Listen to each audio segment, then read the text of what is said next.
લક્ષ્ય ન્યૂઝ, એક નજર, એક લક્ષ્ય. ભારતીય બનાવટના વિદેશી દારૂના જથ્થાનો કેસ શોધી કાઢતી સાણંદ પોલીસ. વિદેશી દારૂની કાચની બોટલ તથા બિયર ટીન મળી કુલ 420 નંગ સાથે કિંમત ₹3,93,000નો મુદ્દામાલ સાથે ઝડપી પાડતી સાણંદ પોલીસ.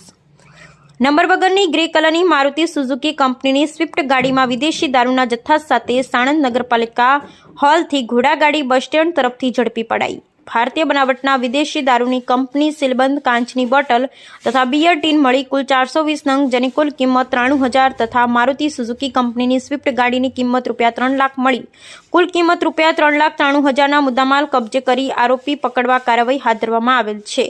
સારી કામગીરીમાં જોડાયેલ પોલીસ અધિકારી કર્મચારી police inspector H G. Rathod, ASI Janaksinh Pratapsinh, head constable Gopalbhai Mithabhai, police constable Bharatbhai Vijaybhai, police constable Prashant Kumar Sukhdevbhai જોડાયેલ. બ્યુરો રિપોર્ટ ગુલાબ બૌદ્ધ, સાણંદ.